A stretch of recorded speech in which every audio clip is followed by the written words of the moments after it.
capitalism, and while capitalism is not perfect, it helps fuel the American dream. This initiative gets at the core of binding those future generations to the benefits and the potential of America's great companies and markets. Early childhood investments have far-reaching benefits, and Goldman Sachs is proud to support this initiative. This is an exciting opportunity for public-private partnership and for both communities and companies to invest in young people, the future of America. Once we see the Invest in America Act signed into law, Goldman Sachs would be excited to further support this Invest in America initiative.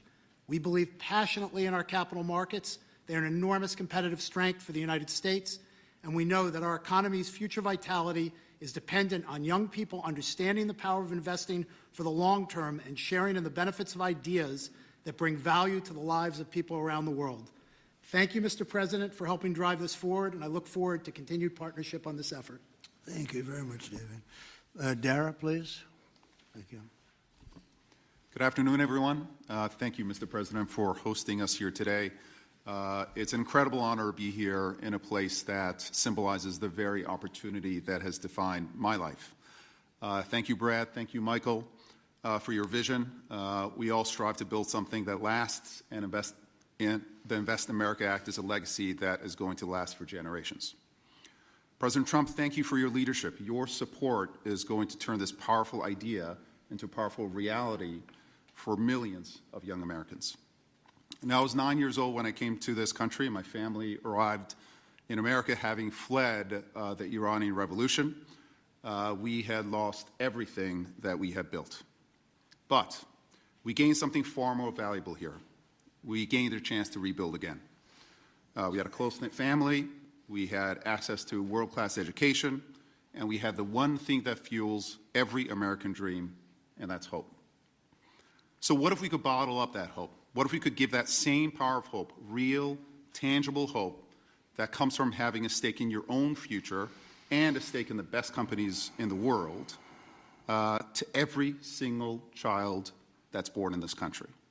That's the promise of the Invest America Act. It's not just an account, it's a launch pad. It puts the unstoppable engine of compounding to work for our kids, building a future for them from day one. This mission is personal to me, and it's core to us at Uber.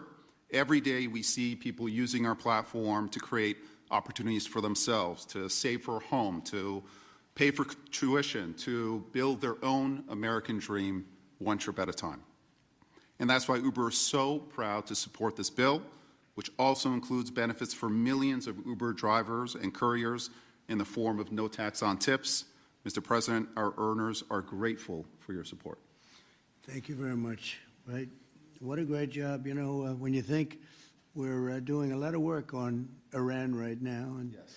I see that what you just said, you came here and Absolutely. They took it all away from you, and you started, and you've become one of the biggest anywhere in the world. What a great story that is. Thank you very much, Mr. Congratulations. And we wish you all the success there. Thank you very much. We'll need it. We're going to need it for that. That's it. They're tough negotiators. They're great negotiators. Yes. Among the best. Look at Yes. you. Thank you very much. Thank you. Appreciate it, Dara. Jason, please. Thank you, Mr. President. I want to first start off by thanking you for your leadership, your vision, your commitment to workers and families throughout this country. The One Big Beautiful Bill would not have been possible without you.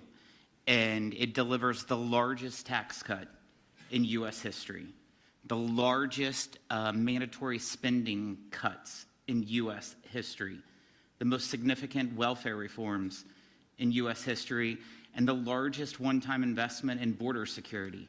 So it's things to be extremely proud about. Representing Southeast Missouri, I'm extremely proud about how you're delivering for working families. No tax on tips.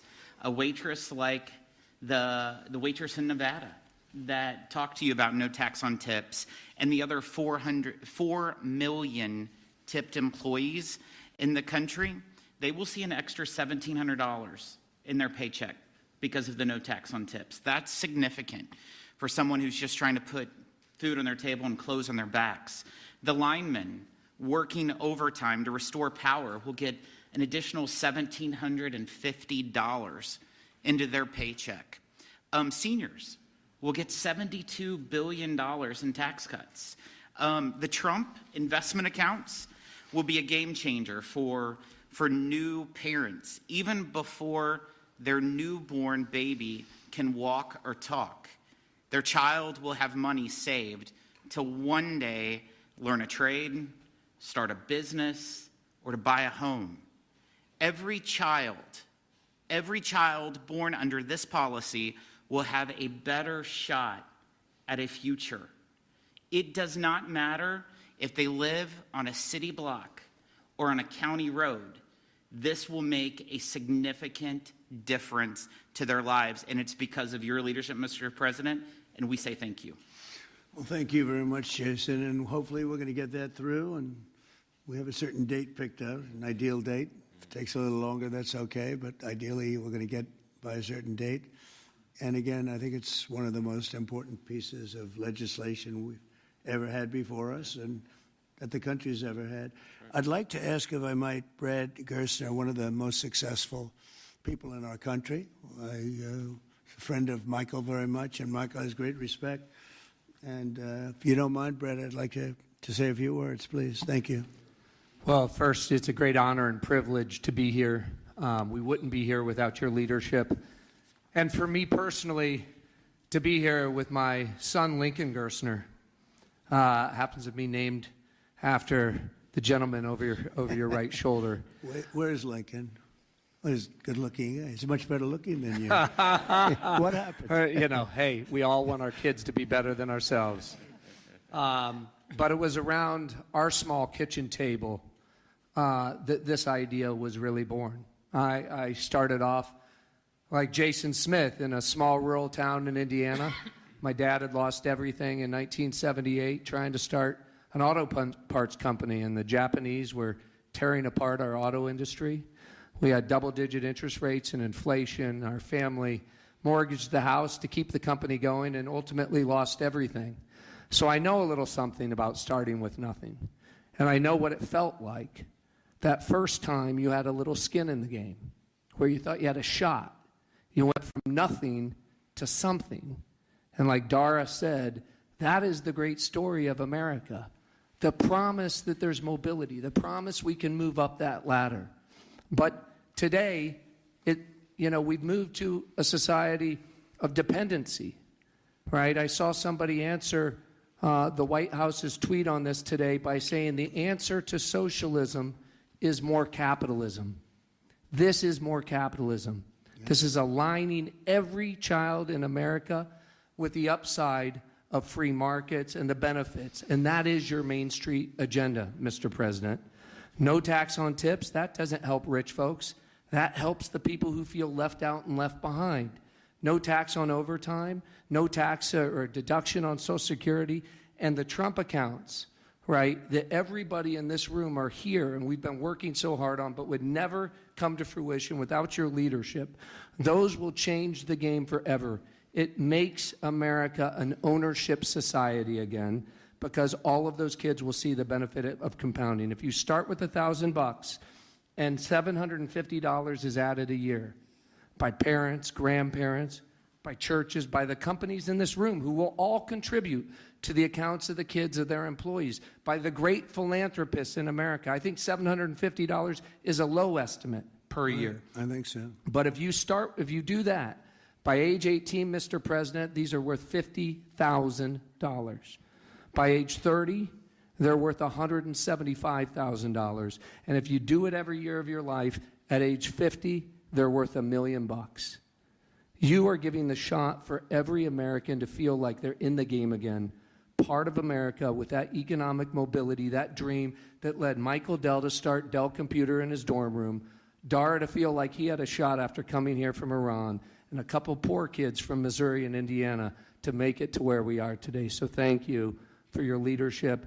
This would not happen without the reconciliation bill and the work of the many in this room, but spearheaded by the Speaker and Jason Smith, the big, beautiful bill. This is the vehicle to get the Invest America Act passed. So thank you, sir. Well, thank you very much, Brad. Great job.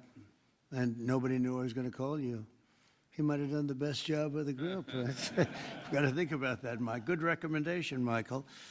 Does anybody have any questions? I think it's something that's really got to be talked about because it's somewhat of a miracle that we're close to pulling it off. Please. What's the latest estimate on when you think the big, beautiful bill will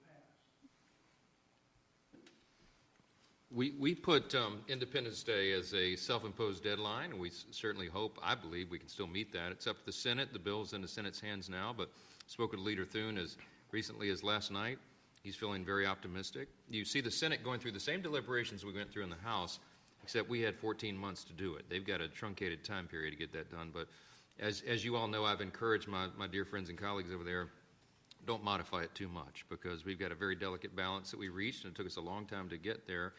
And we don't want to upset that balance too much. So they're putting their fingerprints on it. I hope it'll be a light touch, and they'll send it back, and we'll get this thing done and get to the president's desk. And really, we have tremendous spirit. I've never seen anything like it. There's just an unbelievable. We'll always have a couple of people. I don't want to use the word grandstanders. I'd never use such a word, but you'll always have that a little bit. But maybe you won't even have that. Who knows? There's tremendous spirit for this bill. I think like we haven't seen very much, Jason, right? We haven't seen too much. So I think it's going to go pretty quickly. Prime Minister Netanyahu, you just mentioned Iran. Did you discuss Iran? Very Did you well. discuss We discussed a lot of the things. Gaza war? Yeah, we discussed a lot of things, and it went very well, very smooth. We'll see what happens. You know, we're trying to do something with a country we just spoke about, Iran. I think you should negotiate this. You might be better. I think I'm going to send you today. What a good idea. This could have been the idea of the day. We'll have Dara get up and negotiate. They are good negotiators, but they're tough. Sometimes they can be too tough. That's the problem. So we're trying to make a deal so that there's no destruction and death. And we've told them that, and I've told them that, and I hope that's the way it works out. But it might not work out that way. We'll soon find out. Yeah, please. In 2020, when you were talking about unrest in American cities, you said, quote, "We have to go by the laws. We can't call in the National Guard unless we're requested by a governor." What changed now? Why is this situation different to not consult with Governor Newsom about this? Well, the biggest change from that statement is we have an incompetent governor. So I talked about governors, but I didn't talk about he's an incompetent governor. Look at the job he's doing in California. He's destroying one of our great states. And if I didn't get involved, if we didn't bring the Guard in, and we would bring more in if we needed it, because we have to make sure there's going to be law and order.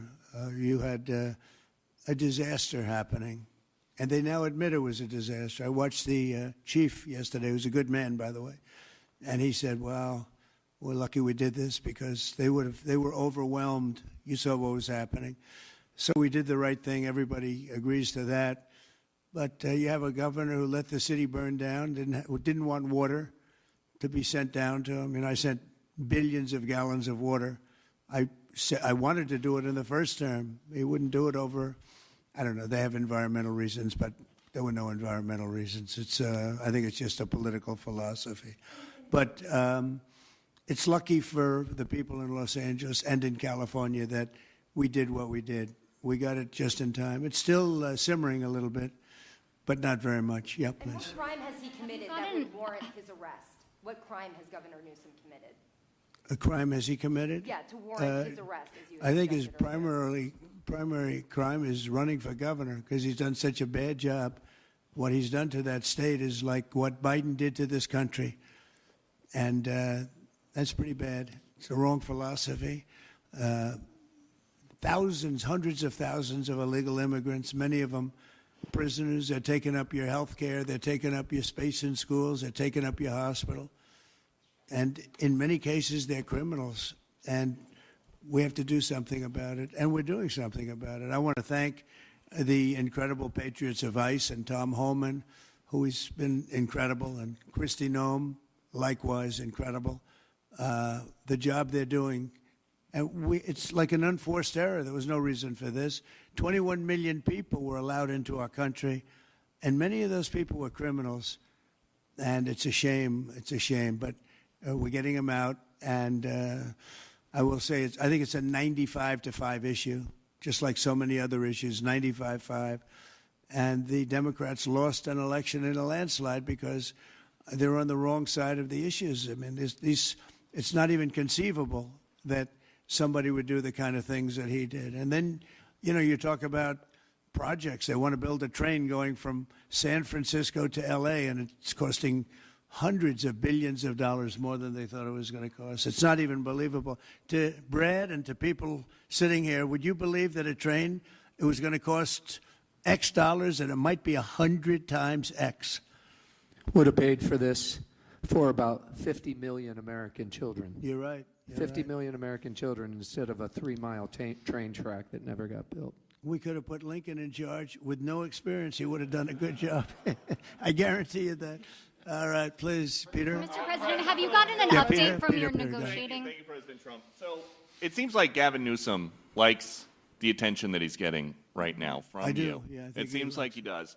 If you look at recent history, somebody who was running for president, you, who got arrested and had a mugshot, you could make the argument that politically that wound up helping you.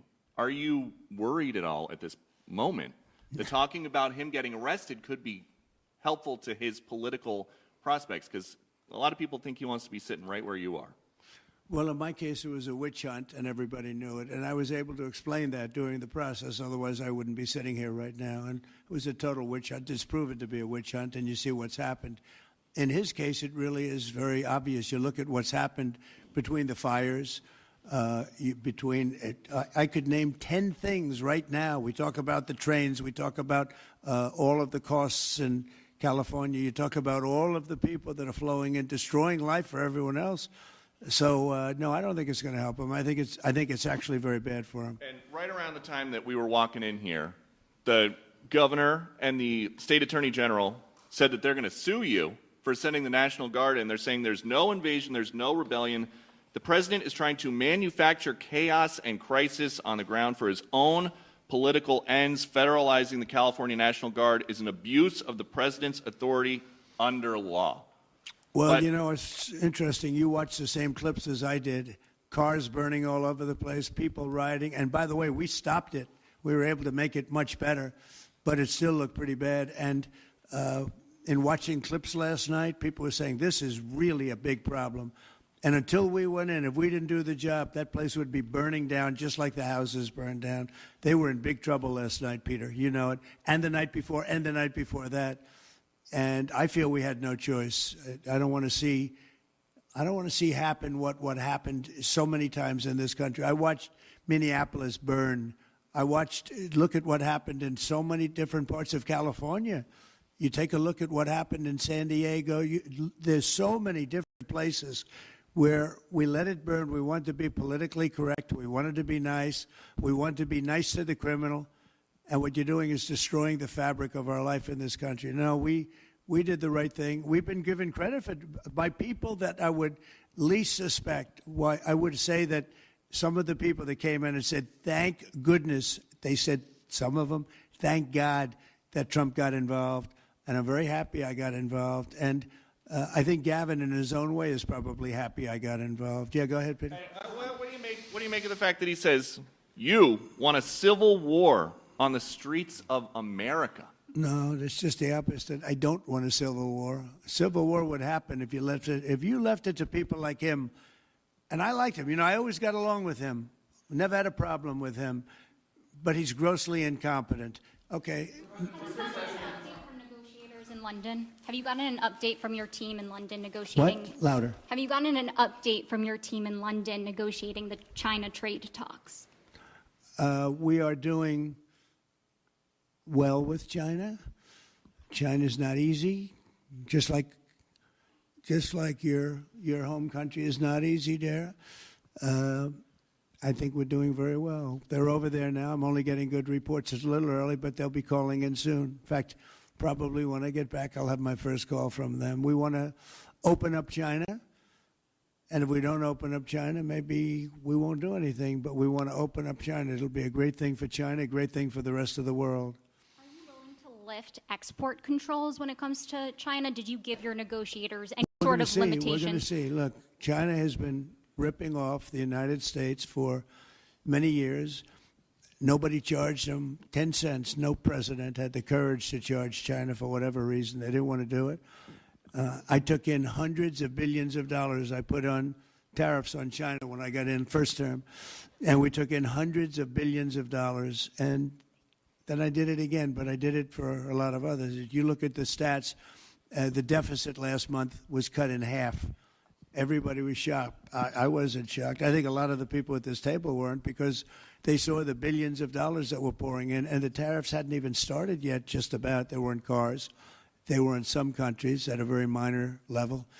And we cut the deficit in half, and it was a big story a couple of days ago. They said, I don't believe, one of the announcers on a business network went wild, said, I can't believe these numbers. Those numbers are good. The numbers are going to be very good. I think we're going to have a great 4 years. You know, we had the greatest economy in history during my 4 years. I think this one's going to blow it away. Yeah. Mr. President, go ahead, please. Do you have a message for Greta Thunberg, and did she come up on your call with the Prime Minister today? Well, she's a strange person. She's a young, angry person. I don't know if it's real anger. It's hard to believe, actually, but I saw what happened. She's certainly different. Anger management. I think she has to go to an anger management class. That's my primary recommendation for her. Was she kidnapped by Israel, as she says? Was she kidnapped? I find it. I think Israel has enough problems without kidnapping Greta Thunberg.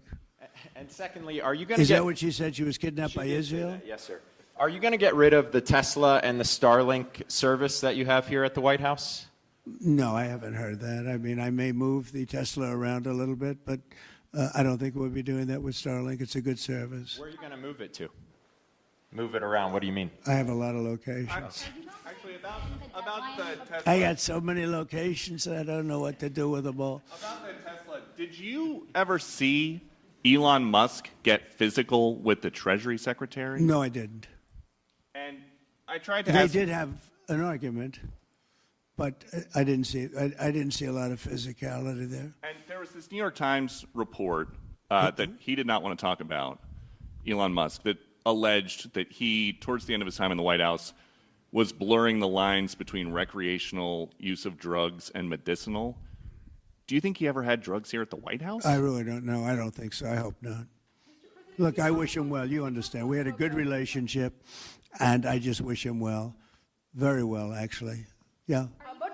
About aid in Gaza, you mentioned now the flotilla. Do you have a response at all about Israel intercepting this boat? And can you give us an update on what's happening to the entry of aid into Gaza right now? We've had people being shot by Israeli forces who are trying to get aid from the right Gaza now, Humanitarian Foundation. Yes. Gaza right now is in the midst of a massive negotiation between us and Hamas and Israel, and Iran actually is involved.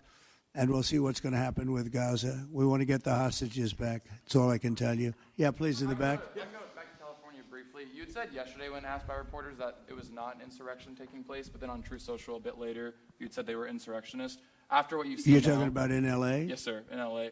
I wouldn't call it quite an insurrection, but it could have led to an insurrection. I mean, that was a lot of harm that was going on last night. I watched it very closely.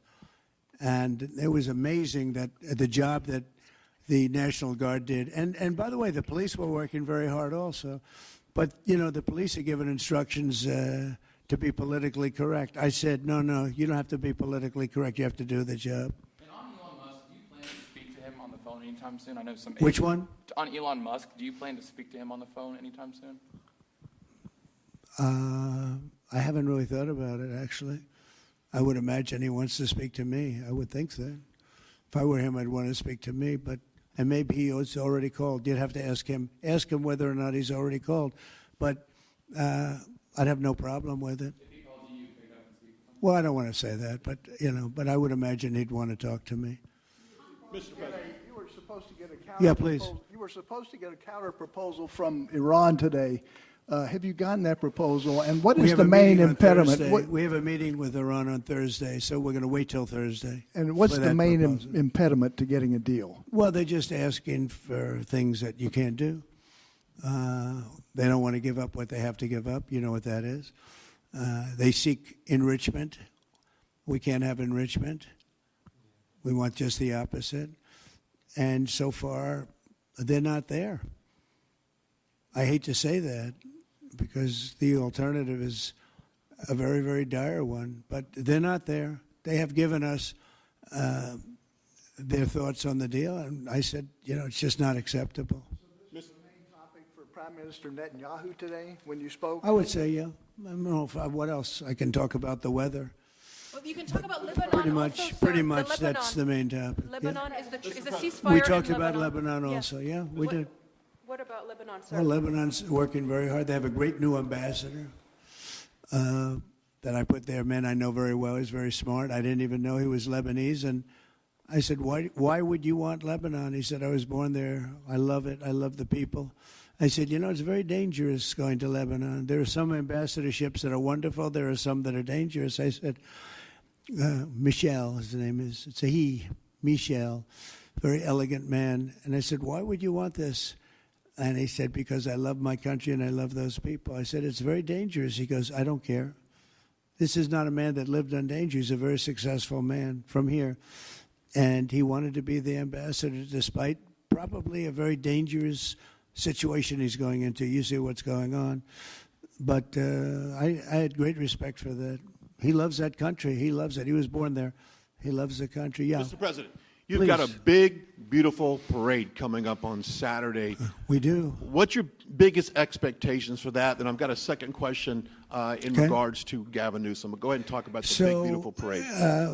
It's such a, thank you, Brian. It's such a, I think, important moment for this country. 2 weeks ago, I was calling people and back and forth with leaders, including President Putin, including French president, including lots of different people. And all of them said, we're celebrating victory in World War II.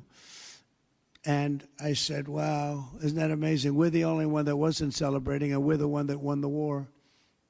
Now, Russia did help. They did lose 51 million people, in all fairness. People would say, oh, he's sticking up for Russia. No, they lost 51 million people. And, can't forget that.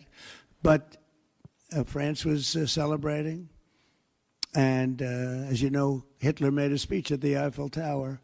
But when I spoke to President Macron, he said, oh, we are celebrating the great victory of World War II. And I think that's great that he was doing it. But we're the one that won it, and we weren't celebrating. I said to myself, isn't that crazy? And I think it's time for us to celebrate a little bit. We've had a lot of victories. We won 2 world wars, and then we go out and change the name of the forts where we won the wars. You go out, we win world wars from Fort Robert E. Lee, from Fort Bragg, from all the different forts. And what do? We change the name of the forts because we want to be politically correct. So a lot of them were changing back. You probably noticed Fort Bragg and others. But I think it's a time to celebrate our military. We've rebuilt our military largely. Little low on ammunition. That's because it goes out very fast to other countries, one in particular. But we'll get that back very quickly. But we have a military the likes of which nobody has. Nobody comes close. We have the best equipment in the world. We make the best equipment in the world. There's no military like our military. We showed that with ISIS. I was told by the television generals it would take 4 years to win, and we did it in 3 weeks. And it was headed by General Raisin Kane, who's now the chairman of the Joint Chiefs of Staff. He's great. Just left him. No, I think it's time that we celebrate. And I sort of have to laugh at these people. Well, you're going to spend a lot of money. A lot of that money is being paid for by me and people that make donations. I don't know if you know that. A lot of it won't even come out of the military. I think I can say that, Susie, right? We have people putting up money to do it. Not that it's necessary, because I think it's a great expenditure. We have many tanks. We have all sorts of new ones and very old ones, old from World War I and World War II. It's really a celebration of the Army. So the Army is a year older than the country. So next year we celebrate 250 years, but we're celebrating the Army on Flag Day. And it's not my birthday. It is my birthday, but I'm not celebrating my birthday. I'm celebrating Flag Day. It happens to be the same day, so I take a little heat. But Flag Day is the appropriate date. And we're celebrating 250 years of the Army, a great service. And remember, think of it, we won so much. We won World War I, World War II, so much else. And then we became politically correct. But I can only tell you that I was told that ISIS would take anywhere from 4 to 5 years, and we did it in 3 weeks. You were there, you watched, right? We have the greatest military in the world. Nobody can beat us. As long as we have our right leadership, nobody can beat us. If we have stupid people running it, like you had in Afghanistan, when you look at that, first of all, Afghanistan should have been an easy victory as a war, but we were so sad the way we fought it, so ridiculous. We fight not to win. But we didn't used to be that way. And we're celebrating, because I think the day in Afghanistan was the saddest period of time in the history of our country. That was a Biden mess with bad generals like Milley and others. They were bad. They were incompetent generals. I know all the good ones and the bad ones. We got rid of most of the bad ones. But it was time to celebrate, and that's what we're doing. So it's on June 14th, and it's going to be a parade the likes of which I don't know if we've ever had a parade like that. It's going to be incredible. We have even though it's the Army, we have a lot of those Army airplanes flying over the top, and we have tanks all over the place. So we have thousands and thousands of soldiers going to bravely march down the streets. It's going to be a beautiful day, I think, and we're going to celebrate our country. You spoke of leadership, and real quickly, speaking of Gavin Newsom, is he the right leader for California, considering how massive their economy is and all these U.S. investments coming in? Is he the right governor and leader for the future of California and for U.S. investments? I don't think he is. I mean, I think he's done a terrible job. And, you know, he's a guy, I always got along with him. You look at his past statements about me. I was a great president. I always took care of California, you know, all that. But I'm just talking on results. You look, you know, he has the advantage of beautiful weather, maybe the best weather of any state when you think about it. Beautiful weather, beautiful ocean, beautiful everything. You have all the advantages, and he didn't take advantage of that. And he's let people come in by the millions who are overrunning your hospitals, your education system, and your police. Your police are being overrun. Look at what's happened. He should only be happy I sent in the military, because if I didn't send them in, you would have had a problem there, the likes of which we haven't seen in a long time. Yeah, please. Thank you, Brian, very much. Supersonic flight. On supersonic flight. Supersonic Yes, flight. sir. I know you just signed an executive order Right. on it. Do you want to see a supersonic Air Force One in the next 10 years or so? Oh, well, I don't care too much about that, but I would like to see, you know, if you think about it, flight, the word flight's an interesting word, but it's probably the only category where we've actually gone backwards, because we used to have the Concorde, and we could fly to London, Brad, very quickly and nicely. And today it takes you 2 times and 3 times as long. It's the only thing where we've regressed. By the way, the Concorde, to my way of thinking, to this day, Michael, because you're very much into aesthetics, I know, but to this day was one of the most beautiful pieces of art I've ever seen. It was a piece of art, the beauty of the Concorde. It was the most beautiful plane, but it was you know, got you there in half the time. Now you spend a lot of time, and there's no reason for it. Because, you know, they have the sonic boom. It's not a huge problem, but they have the sonic boom thing pretty well figured out.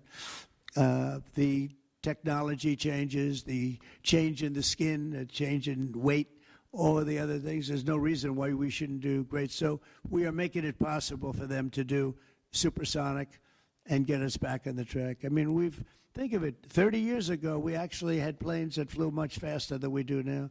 It took you half the time to get to a location. So we've regressed, and we're going to progress. Yeah? Right. Sort of an amazing thing, isn't it, though? We've gone backwards. On Wall Street, they haven't done that. If Goldman Sachs was like that, you wouldn't have Goldman Sachs anymore. Yeah, please. Are you planning to deploy Marines in California to address the situation in Los Angeles? Are you going to deploy Marines in California? We'll see what happens. I mean, I think we have it very well under control. I think it would have been a very bad situation. It was heading in the wrong direction.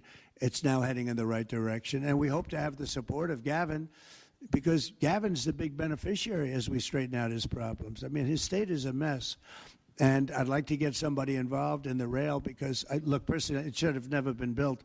because you can fly there for $2, and what are you doing? They're doing that. You could drive, you could do lots of different things. You know, if they did a study, if you gave every passenger the finest limousine service in the history of our world, the most expensive chauffeur-driven, white-glove limousine service back and forth, we would have saved billions of dollars as opposed to building this monstrosity that's going up.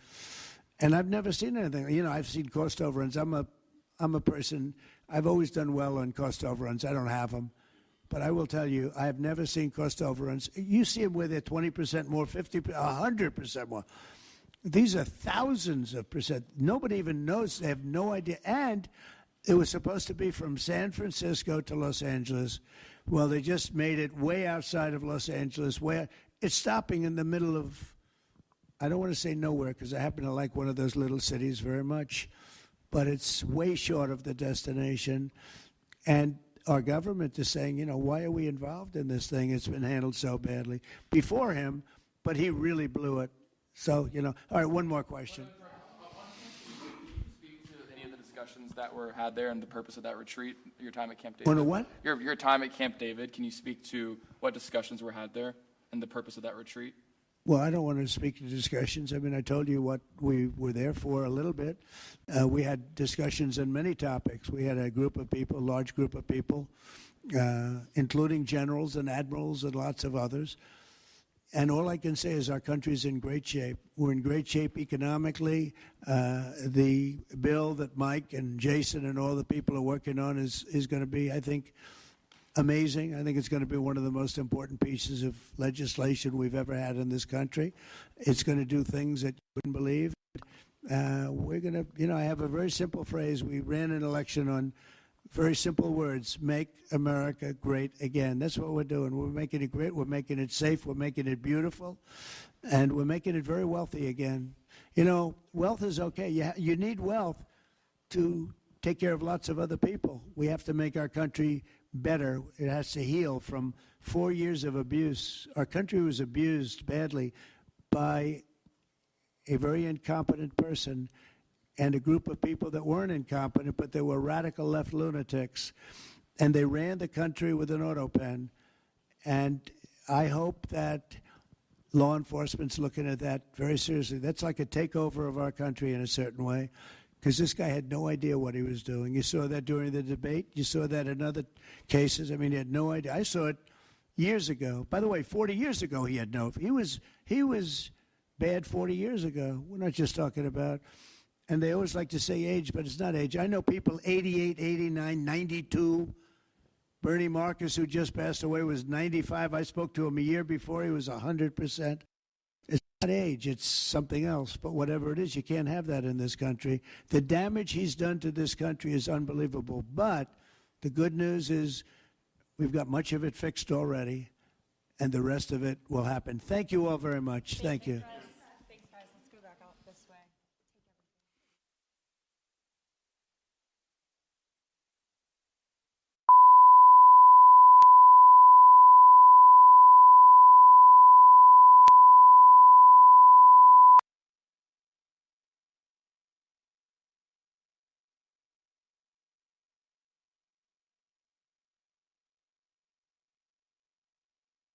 Take